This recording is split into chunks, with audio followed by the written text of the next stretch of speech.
நம்ம கட்சியினுடைய 2வது ஆண்டு விழா, அதாவது 3rd இயரோட தொடக்க விழா.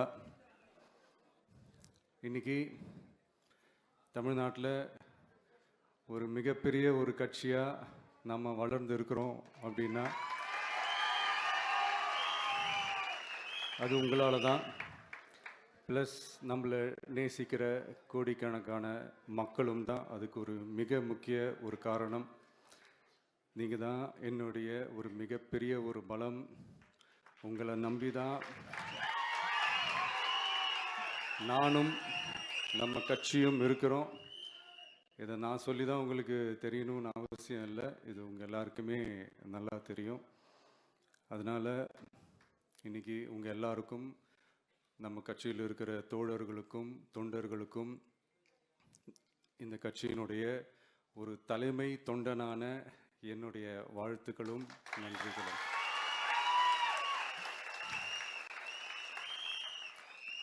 அப்புறம் என்ன, மைக்கை பிடிச்சாச்சு, வெடியை கொளுத்தி போட்டுருவோமா?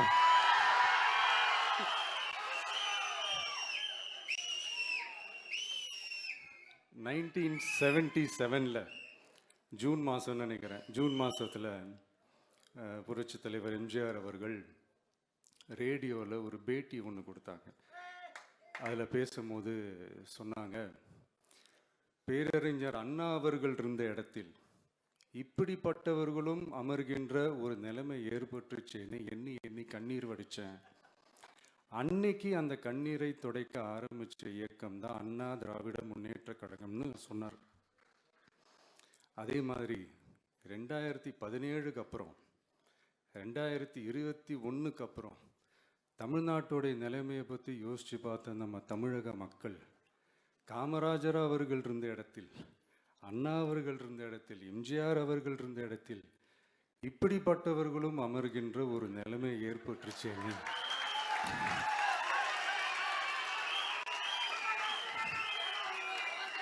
தமிழக மக்கள் கண்ணீர் வடிச்சாங்க. இன்னைக்கு இந்த கண்ணீரை துடைக்க ஆரம்பிச்ச இயக்கம் தான் தமிழக வெற்றிக்கழகம்.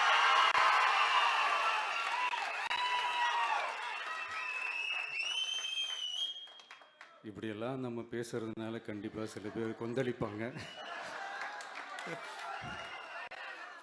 அது பத்தில நம்ம கவலைப்படக்கூடாது. ஏன்னா கொந்தளிக்கிறது தான் அவங்களுக்கு வேலையே. புரிஞ்சுங்களா அவங்களுக்கு? ஏன்னா எம்ஜிஆர் அவர்கள் கட்சி ஆரம்பித்தப்போ, ஏன் அவர் ஜெயிச்சதுக்கு அப்புறம் கூட சட்டசபையில் கூட ஏதோ ஒரு நடிகர் கட்சி வந்திருக்குதான், ஏதோ ஒரு புதிய கட்சி வந்திருக்குது, புரட்சி தலைவர்னு ஒருத்தர் வந்து, இப்படியெல்லாம் கேலியும் கிண்டலுமா. அதனால் யார் அரசியலுக்கு வந்தாலும் இப்படி கொந்தளிக்கிறது தான் அவங்களுடைய வேலையே. அப்படி தான் நாம் அரசியலுக்கு வந்ததுக்கப்புறம் கூட இந்த விஜய்க்கு என்ன அனுபவம் இருக்குது, எம்ஜிஆர் அவர்களுக்கு எவ்வளோ அனுபவம் இருக்குது தெரியுமா? 52லேருந்து 72 வரைக்கும் அந்த 20 இயர்ஸ் திமுகவில் இருந்த ஒரு அரசியல் அனுபவம் எவ்வளோ இருக்குது தெரியுமா? விஜய்க்கு என்ன பெரிய அனுபவம் இருக்குதுன்னு கேட்டால் அதே வாய் தான் அன்னைக்கு எம்ஜிஆர் அவர்களை பார்த்து, அன்னைக்கு எம்ஜிஆர் அவர்களை பார்த்து, அரசியல் அரிச்சுவடி தெரியாதவர், கவர்ச்சியை மட்டுமே நம்பி இருக்கிறவர், அட்டக்கத்தி, வாய் விளம்பர வள்ளல், இவருக்கு கேள்வி மட்டும்தான் கேட்க தெரியும், பதில் சொல்ல தெரியாது, நிருபர்களை சந்திக்க மாட்டார், டெல்லியை வகச்சிக்க மாட்டார், மேலே இருந்து அவருக்கு அவ்வளோ ப்ரெஷர் இருக்குது, அப்படி இப்படின்னு சொன்னதும் அதே வாய் தான். அதனால் எம்ஜிஆர் அவர்களை மட்டும் இல்லை, அவருடைய தொண்டர்களை கூட விட்டு வைக்கல. அது என்னது, இந்த பளபளப்பு ஜொலி ஜொலிப்பை பார்த்தா பல்லிழிப்பவங்க, இப்படியெல்லாம் கிண்டலும் கேலியுமா, இதையெல்லாம் மக்கள் ஒரு மாதிரி சைலண்ட்டாக வாட்ச் பண்ணிக்கிட்டு என்ன பண்ணாங்கன்றது உங்களுக்கு நல்லா தெரியும். அவர் ஜெயிச்சதுக்கப்புறம் இந்த அரசியலில் பழந்துன்னு கொட்டை போட்ட அனுபவிச்சாலையும் இருப்பாங்கன்னு சொல்லுவாங்கல்ல, அவங்க எல்லாருக்குமே அந்த கோட்டைன்றது ஒரு பகல் கனவாகவே மாறிடுச்சுன்னா பார்த்துங்க. 77 மாதிரியே இப்போவும் அந்த பழைய தேஞ்சி போன துருபிடிச்சு போன நஞ்சு போன அதே அந்த பழைய வெப்பனையும் இப்போவும் கையில் எடுக்கிறாங்க. அதனால் மை டியர் ஜென்டில்மேன், டெக்னாலஜிலாம் வளர்ந்து வேற எங்கேயோ போயிட்டுருக்கு. அட்லீஸ்ட் உங்கள் டெக்னிக்கையாவது கொஞ்சம் மாற்றுங்க பாஸ்.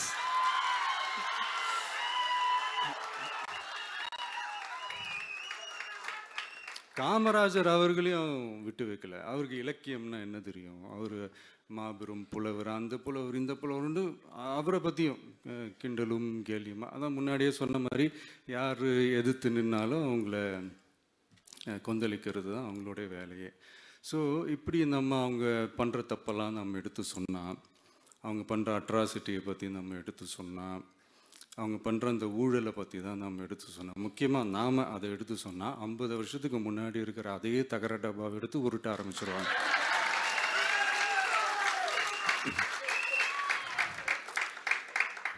பவளவிழா பாப்பாவுக்கு வேற என்ன தெரியும்?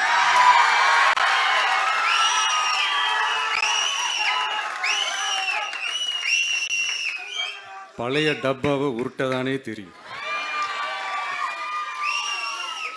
அதுக்காக நாம் அவங்க பண்ணுற தப்பெல்லாம் சொல்லாமல் வெளியே சொல்லாமல் இருக்க முடியுமா? சொல்லுவோம், சொல்லிக்கிட்டே இருப்போம்.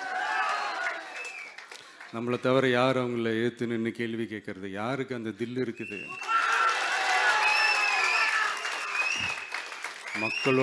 மக்களோட ஒரே பிரதிநிதி நாம மட்டும்தான். ஸோ இப்படி இருக்கிற இந்த நிலைமையில் இன்னைக்கு இந்த டிஜிட்டல் உலகத்தில் திருவள்ளுவர் இருந்திருந்தாருன்னா இந்த தீய சக்தியை பற்றி என்ன திருக்குறள் எழுதியிருப்பாரு? ஒரு கற்பனையா, அநீதி, அராஜகம், தில்லுமுள்ளு இவை எல்லாம் திமுக முதற்றே உலகு.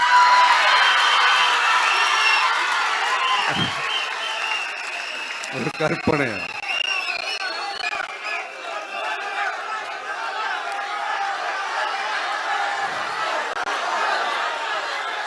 அநீதி, அராஜகம், தில்லுமுள்ளு இவை எல்லாம் திமுக முதற்றே உலகு.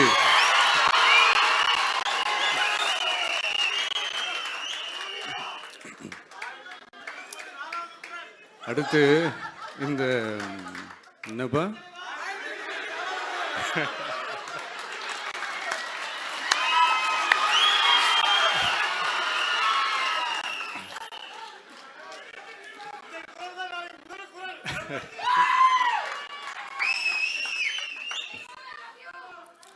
அடுத்து இந்த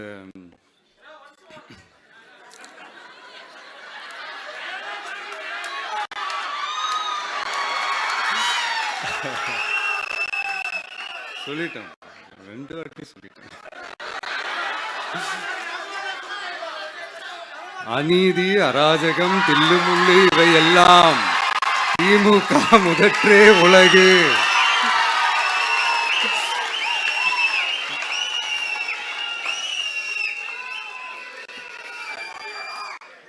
அடுத்து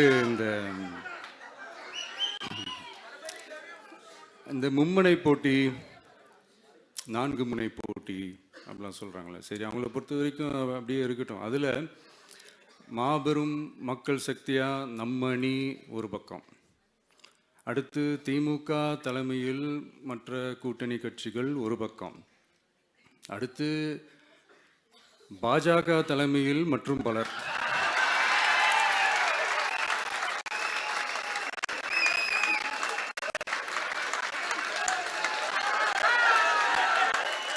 என்னப்பா சிரிக்கிறீங்க? உண்மையை தானேப்பா சொன்னேன்.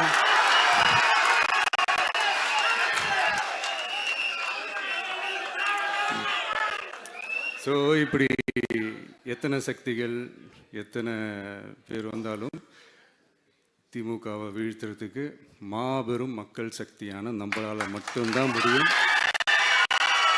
நம்ம டிவிகேவால் மட்டும்தான் முடியும். ஸோ இப்படி இருக்கிற இந்த நிலைமையில் ஏய் விஜய் வீட்டு விட்டு வெளியே வா, ஏய் விஜய் வீட்டு விட்டு வெளியே வா, இப்படியெல்லாம் கேட்கும்போது எனக்கு எப்படி அது தோணுதுன்னா, ஐயோ இவங்க ஒவ்வொரு வீட்டில் இருக்கிற ஒவ்வொரு விஜயும் இவங்க கூப்பிடுற மாதிரியே எனக்கு தோணுது. அப்படிதான் எனக்கு தோணுது. அதனால பொறுங்க பாஸ், வருவாங்க, முறையா வருவாங்க. ஓட்டு போடுற அன்னைக்கு ஓட்டர் ஐடிய கையில் எடுத்துக்கிட்டு ஒவ்வொரு வீட்டில் இருக்கிற ஒவ்வொரு விஜயும் ஒவ்வொரு விஜயும்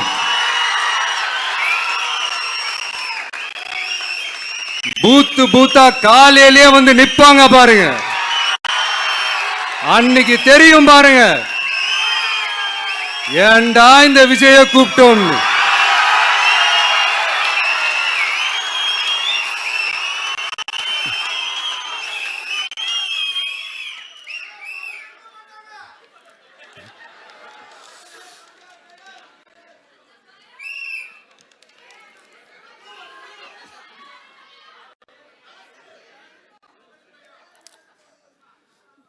ஸோ இப்படி பேசினா உடனே இவரு நான் சினிமாவா இது அப்படின்ட்டு ஆரம்பிச்சிருவாங்க.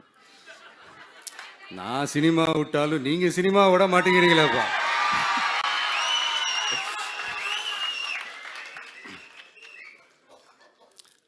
அப்புறம் இன்னொரு ரீசெண்டாக அந்த ஒரு விஷயம் போயிட்டு இருக்குல்ல, இந்த கருத்து கணிப்பு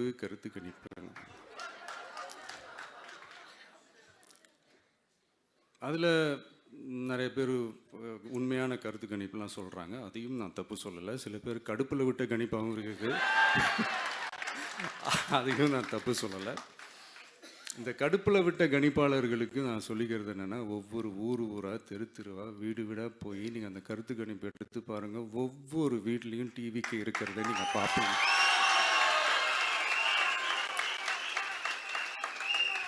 அப்படி சப்போஸ் உங்களுக்கு அது ஷாக்கிங்காக இருந்துச்சுன்னா ரப்பர் வச்சு எல்லாத்தையும் அழிச்சிட்டு மறுபடியும் முதல்லேருந்து எடுத்து பாருங்க, அதே ரிசல்ட் தான் வரும்.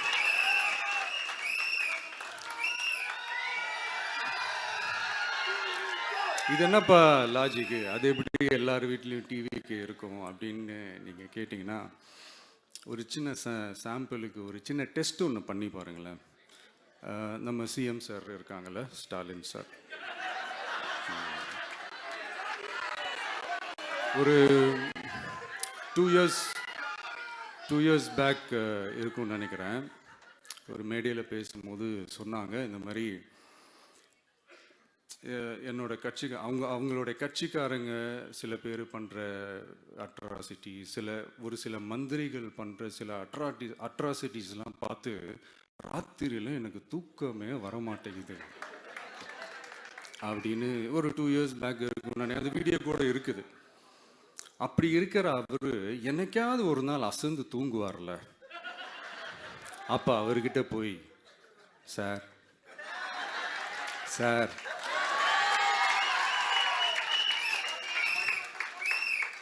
எந்த சின்னத்துக்கு சார் ஓட்டு போடுவீங்க அப்படின்னு கேட்டு பாருங்க. விசில் சின்னத்துக்கு தான்.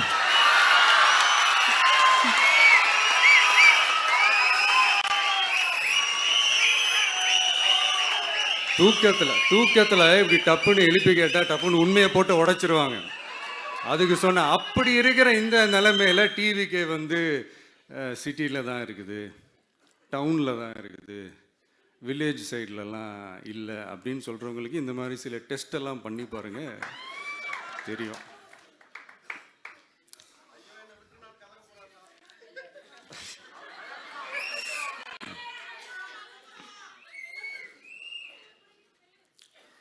விசில் சின்னம் போகாத ஊரே இல்லை. விசில் சின்னம் எங்கெல்லாம் இருக்குதோ அங்கெல்லாம் டிவிக்கே இருக்குதுன்னு அர்த்தம். என்னுடைய அம்மா, அக்கா, தங்கைகள், அண்ணன், தம்பிகள் டிவிக்கேக்கு ஓட்டு போடுறத யாராலையும் தடுக்க முடியாது.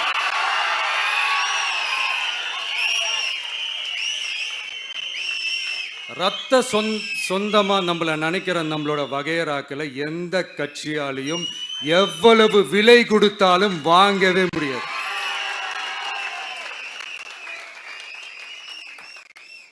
நான் ஓவர் கான்ஃபிடன்ஸ்ல பேசுறேன் அப்படின்லாம் நினைக்காதீங்க. இதுதான் கள நிலவரம், கள யதார்த்தமும் இதுதான். தீய சக்தியை வீழ்த்துறதுக்கு தூய சக்தியான நம்மளால மட்டும்தான் முடியும். இந்த 2026 சட்டமன்ற தேர்தலில் டிவிக்கே தான் மக்களோட ஒரே ஆப்ஷன். Otherwise no diversion.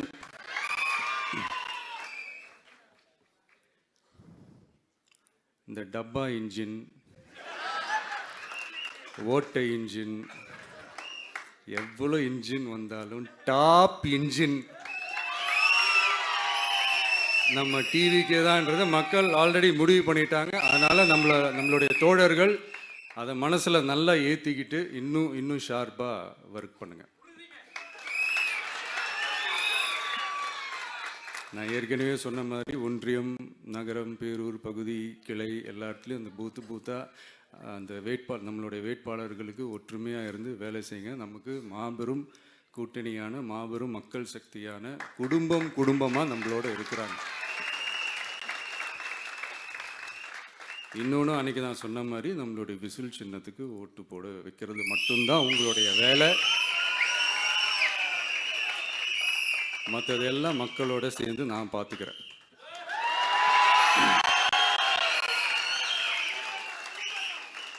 தமிழ்நாட்டோட அரசியலில் தி விசில் ப்ளோயர் இஸ் டிவிகே.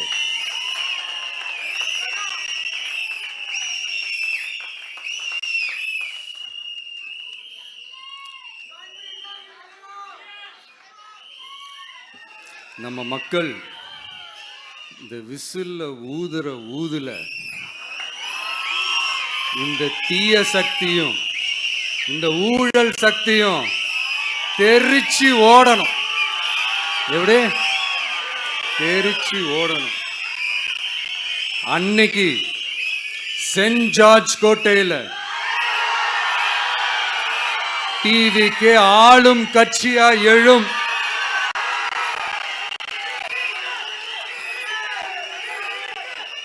உங்களோட நான் இருக்கேன், நம்மளோட நம்ம மக்கள் இருக்கிறாங்க. இதுக்கு மேல என்ன வேணும்? கான்ஃபிடென்ட்டா இருங்க, நல்லதே நடக்கும், வெற்றி நிச்சயம். மீண்டும் சந்திக்கும் வரை நன்றி, வணக்கம்.